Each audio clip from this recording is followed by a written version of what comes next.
Join us on the 8th Pan-African Pyramid Global Awards 2025 and 11th Anniversary Bonfire Dinner, recognizing and awarding Pan-Africans who selflessly fought and defended the rights and freedoms of the black race globally. On 30th August 2025 at Fair Hotel from 2 p.m. Dress code, strictly pub t-shirts or traditional stroke African wear. Theme, One Africa, One Passport. United States of Africa, USA. Book your dinner card now. Table for 8, 3 million. Platinum, 1 million. Gold, 500K. Silver, 400K.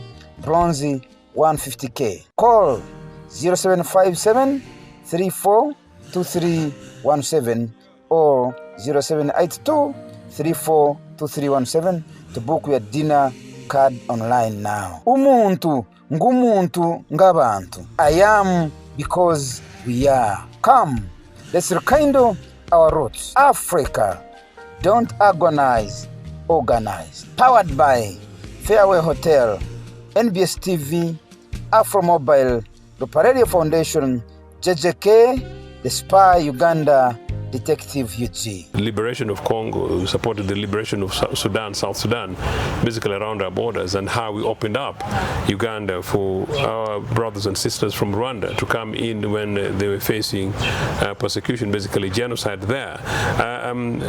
That is us from a regional perspective, but as in terms of the Party for the Youth, the party that pushed towards universal education in this country, starting with universal upper education, starting from post-O level, free completely. The party that was committed to complete universal primary education.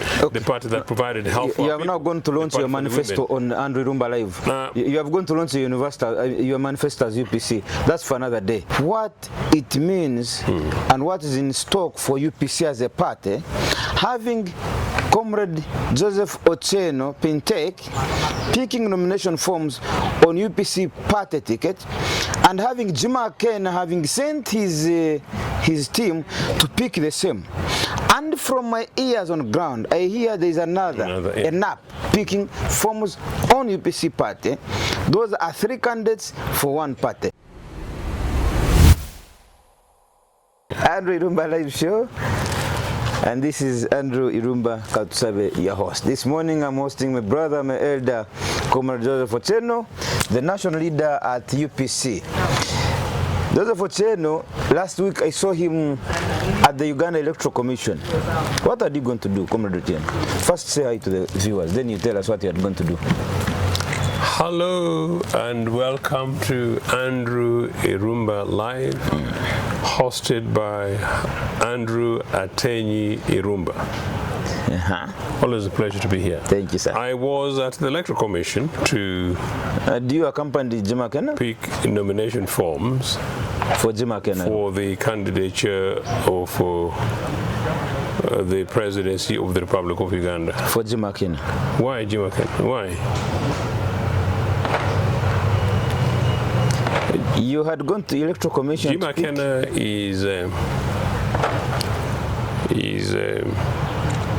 has been declared 3 times really as not president of Uganda People's Congress, and Akena more recently was declared as ineligible to be candidate for president.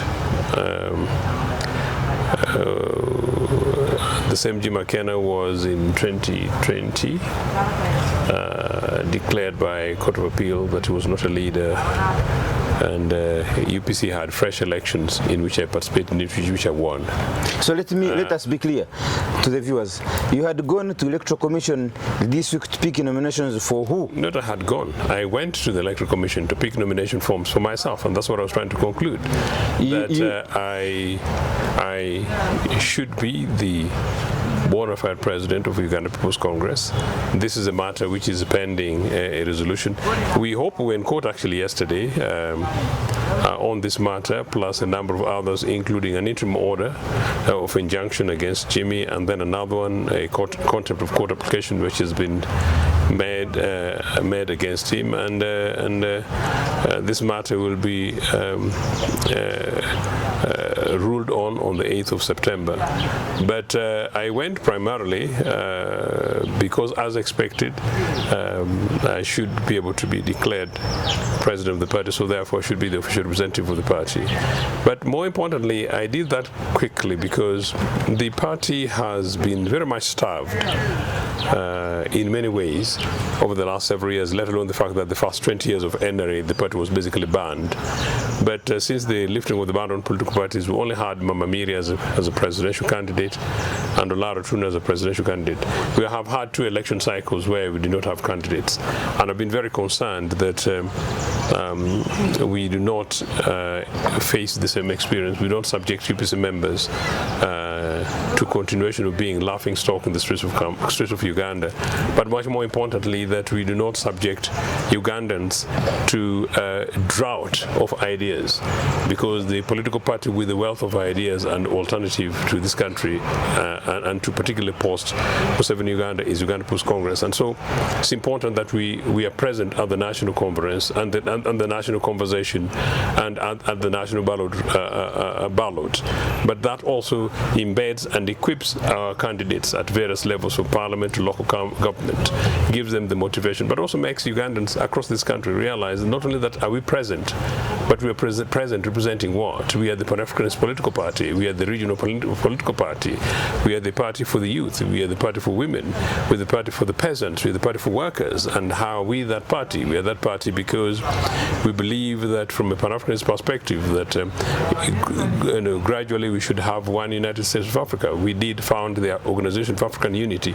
We did fight for the liberation struggle of Southern Africa. I think in a different program I was talking to you about how we supported the liberation of Congo, we supported the liberation of Sudan, South Sudan, basically around our borders, and how we opened up Uganda for our brothers and sisters from Rwanda to come in when they were facing persecution, basically genocide there.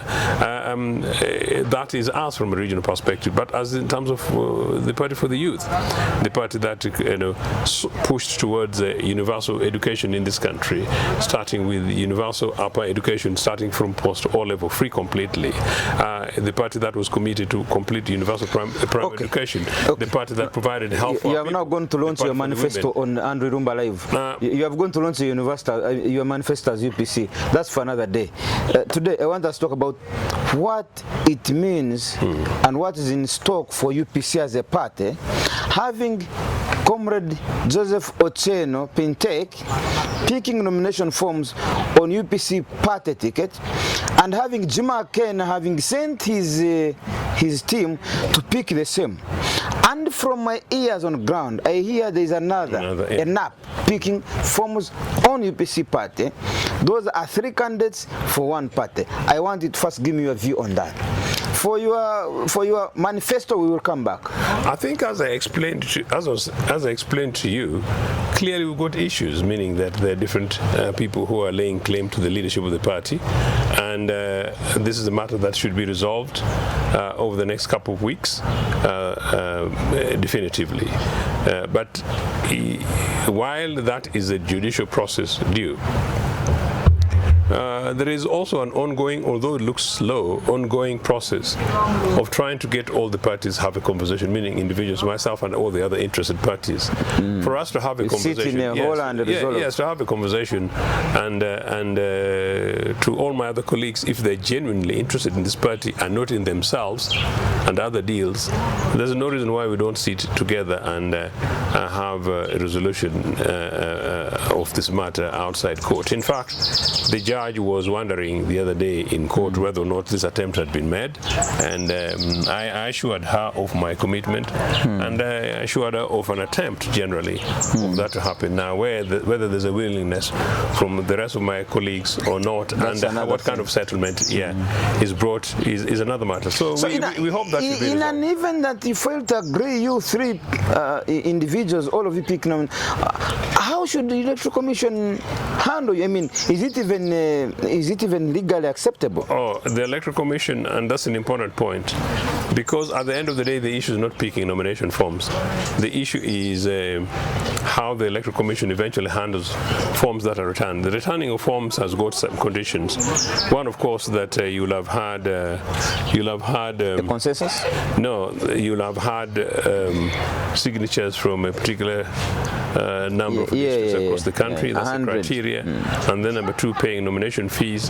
But then most importantly, that if you're standing on a party ticket, they will have to make sure that you are the constituted body. At the moment, the Electoral Commission has been notified by both my legal team and others that Jimmy is not. The Electoral Commission has assured the Republic. You have attached the court rulings. Yeah, and the Electoral Commission has always assured Ugandans that they will abide by the law. So if they abide by the law, they will go to the letter of the court, the law, and it's up to them to make an interpretation of who's who. My expectation is that they should not nominate Jimmy as UPC president, and I think it will also be tricky whether or not they can nominate Dennis Nap, although Dennis challenged Jimmy's third-term bid, and the court agreed with him. By the court agreeing with him did not make him a bona fide president as he presents himself, but it quite clearly dealt with a specific legal challenge that exists at the time. But why both may be in a tricky situation is because, as I said, a Court of Appeal ruling, which is a higher court, more senior court, had ruled not only against Jimmy, but had asked for fresh elections.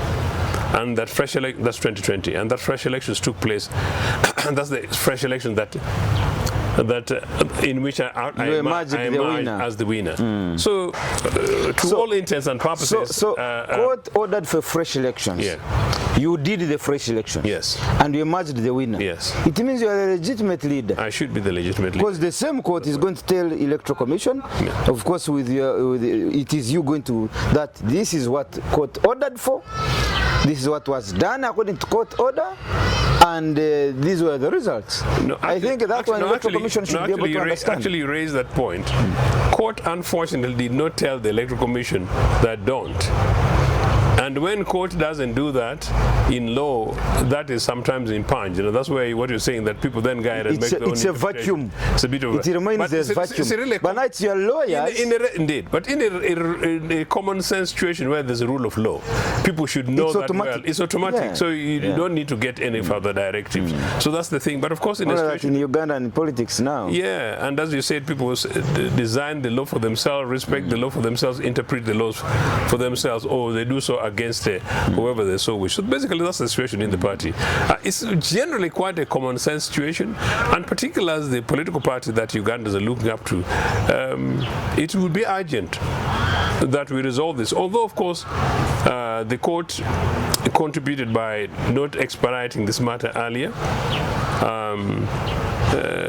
And yet, that said, it should really not be a rocket science for the leadership of the Ugandan People's Congress and leaders like myself and my colleagues to take a position. Yes. You've made my point, comrade. Thank you very much. You've made a good point. Now, my other concern is generally not about UPC. It's about the general politics of Uganda. Comrade said 187 people going to pick expression of interest for the top seat of a country. And among those, you see somebody who can hardly speak. You see somebody who actually needs urgent assistance as a person. Somebody needs urgent assistance. You get it? But is the person going to vie for a national office? What does that tell you about the chair, the highest, they call him the Fountain of Honor. The Fountain of Honor. What does that tell you? Have we diluted that chair to that magnitude? And I also don't agree with people who have started suggesting that, no, let us put a price that for anyone going to pick nomination papers, nomination, is it nomination of interest? That they should put a price. No. I don't agree with that. I don't agree with that. That everything, that for you to kill my appetite, you put a price. Yeah. No, it's not good. But can't we save ourselves, Comrade Otieno? Well, 40 million did not go, so only 100. 100. So a few people, so the people saved, but to what extent? I think you're right. There's a clear indication that some people are playing it like comic. Yeah. I see somebody but there is a clear, as a comedian putting on boots, putting on, calling his wife, I don't find you home, you have not put, and you see, somebody just turns that into a comedy. Yeah. This is serious business. But also, some of them want this national attention, media coverage. Yes, but it is also fair to say that some Ugandans have argued that because the office has been used and abused and vulgarized over the years, if you see some of the things that Amin did, but much more so if you see some of the things that's happening with Mr. Museveni, anybody saying that, well, anybody can do it. So could as well. Yes, there's an element of that. Anybody can do it, so I could as well also do it. But number two, because the office is so much abused, you say that let me also go so that I employ my relatives. Let me also go so that I can also take public offers and distribute brown envelopes. Let me also go down there so that I can also gain immunity from prosecution, regardless of what kind of crimes. I remember quite clearly what would others be criminal things, but I am shielded by the fact that it's a factor of immunity of the presidency. So there's that. And then finally, if the holder of the office demeans it so much in which that there's hardly any sense of respect, then you are lowering the standard, and so therefore expectations of people. In a state in which the office holders are holding themselves high, they're being held highly by members of the public, I think somebody wanting to do it as comedy, it would be seen as in bad faith by the citizens, and someone will think twice before trying to do that, almost like imitating or seeking to abuse the office. But within a democratic dispensation, I agree with you that people should be able to express themselves, and if one or two people do that in order to gain public attention, I think it's so be it. In any case, that office uses so much money and abuses so much money from our pockets on a daily basis that a citizen that uses that opportunity to go ahead and publicize themselves for one day, we should also maybe give them that opportunity. But Otieno, my elder, I saw somebody in the boots. I saw somebody clearly playing politics. I think they are diluting. That office is a sanctified office, I'm saying this is the one argument, but on the other is also the #1 public office, and it should be accessible to all. That's one of the reasons why I also believe that whereas I had issued the upper age limit, I am actually happy that the age limit has been reduced. I'm not sure whether an 18-year-old qualifies for that, but I have met 24-year-olds around the world who can actually do that job better than most current leaders in Africa. So maybe we raise it from 18 to 24. Whatever the case. Or even 30. No, meaning therefore that you leave it and then it's up to the citizens. As if it's a democratic thing, unlike Mr. Museveni who came in by force, if it's a democratic thing, let 20 people take the position and let the people decide whom they want to run with, yes. But I'm just saying, I repeat, that possibly 18 is on the lower limit, but there are a few genii, meaning geniuses, who could at 18 do a better job than many people who are currently ruling the continent. But I've definitely met 20-something-year-olds around the world in public services. I have met 1 or 2 councillors in other countries. I have met 1 or 2 members of parliament in other countries. And I have met 1 or 2 people in other spheres, including civil society, in their 20s, who are actually able and capable leaders as presidents of these countries. Okay. Now, finally, comrade, you are 180-something aspirants. How do you measure your position? You're going to come in the national election final. Which position do you give yourself? Are you going to come number one? Museveni is number two? I don't know how other people present themselves. But ideally, you should go into these things,